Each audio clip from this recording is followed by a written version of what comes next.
मर जी कह रहे हैं कि कभी कभी मासिक धर्म से पहले और कुछ दिनों बाद कुछ चेंजिंग आता है शरीर में ऐसा।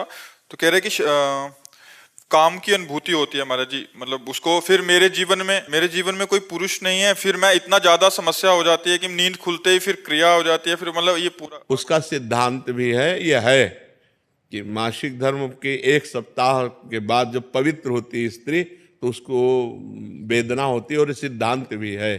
तो अब उसको सहना पड़ेगा। जब पति नहीं है तो व्यभिचार की आज्ञा तो शास्त्र देता नहीं है। फिर राधा राधा राधा राधा रटकर ब्रह्मचर्य धारण करना चाहिए, ब्रह्मचर्य की भावना पुष्ट करनी चाहिए। अब इधर अपने जीवन को इस तरह से बर्बाद करने से तो कोई लाभ मिलेगा नहीं। अगर हम अन्य प्रक्रियाओं को स्वीकार करते हैं तो वो सब निषेध ही हैं, वो हमारे जीवन को नष्ट ही करेंगी। तो हमें लगता है कि या तो पुरुष का वरण कर ले, किसी सदपुरुष का वरण कर ले और अपनी गृहस्थ धर्म से रहे, और या फिर उसको सहन करके ब्रह्मचारी बना रहे। ऐसा नहीं है कि हमारे अंदर जैसा आवेश आया, वेग आया, हम वैसे ही कर ले। फिर तो हम में और पशु में अंतर क्या रह गया? हम मनुष्य हैं, वेग आता है, राधा राधा राधा राधा, शांत भाव, कोई क्रिया नहीं करनी, कोई बस 2-4 दिन में शांत हो गया। अगर हम अभ्यास करें तो 2 मिनट में शांत हो जाए। ठीक तब होता है जब ज्ञान हो जाता है। तो खूब भजन करो, ब्रह्मचर्य से रहो, भगवान से रो, कोई इधर उधर की क्रियाएं मत करो। और आजकल जैसे व्यवहार हो रहे हैं कि आज इस पुरुष से कल उस पुरुष से, ये मतलब बहुत गंदी बात है और इससे दुर्गति प्राप्त हो जाएगी। इसमें धर्म नहीं है, बिल्कुल पाप ही पाप आचरण है। बहुत संभल के, बहुत सावधानी से कदम बढ़ाओ, जिंदगी कहीं खतरे में ना पड़ जाए। अगर ब्याह नहीं करना तो ब्रह्मचर्य से रहो, ब्याह करना है तो किसी अच्छे पुरुष का भगवान से प्रार्थना करके, देख समझ करके उसको तब, शरीर को तब देना चाहिए जब आजीवन के लिए व्यवहार हो जाए। शरीर को नहीं देना चाहिए। हम दोस्ती कर सकते हैं, व्यवहार कर सकते हैं, लेकिन व्यभिचार नहीं कर सकते। हम तब तक शरीर को नहीं देंगे जब तक आप हमारी परीक्षा में पास नहीं हो जाओगे। खूब देख समझ करके, सुनकर, और जब शरीर दे देंगे तो आजीवन के लिए दे देंगे। ये डिवोर्स फिवोर्स ये हमारे सनातन धर्म में नहीं है। हमारे धर्म में है, एक बार समर्पित का हाथ मिलाया तो आजीवन निर्वाह किया। पीछे डिवोर्स आदि के शब्द ही नहीं थे। तो हमें लगता है गंदे आचरण करके जीवन को व्यर्थ में क्यों बर्बाद किया जाए, बहुत संयम से रहा जाए।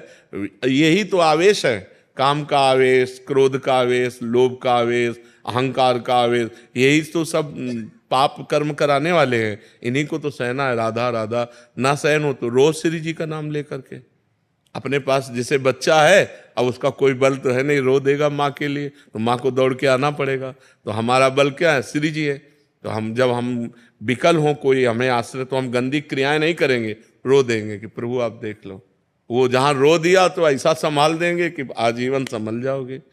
बहुत अच्छे बच्चे हो, अपनी बात कह रहे हो तो इस बात को समझो, इधर उधर की चेष्टाओं में मत फंसना।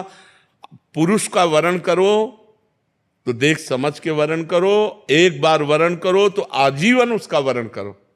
ये जो आजकल चल रहा है ना, बहुत गंदा चल रहा है, बहुत गंदा चल रहा है। लिव इन रिलेशन, ये सब बहुत गंदा चल रहा है। ये हमारा धर्म नहीं कहता है। बहुत सावधानी से चलो बच्चा, जीवन बहुत कीमती है, इसमें भगवान की प्राप्ति हो जाए, ये बहुत उत्तम बात है। आपने अपनी मन की व्यथा कही हिम्मत करके सबके बीच में, इसलिए हम आपको प्रणाम करते हैं। बस आप अपने संयम से रहना, कोई चेष्टा इधर उधर मत करना, वो धीरे धीरे शांत हो जाए।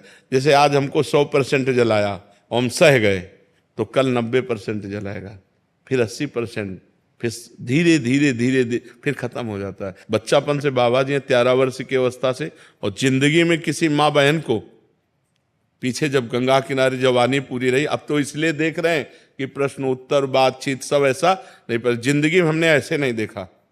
छूना, बातचीत करना, मिलना तो बात जाने दो, ऐसे नहीं देखा, फेस टू फेस नहीं देखा।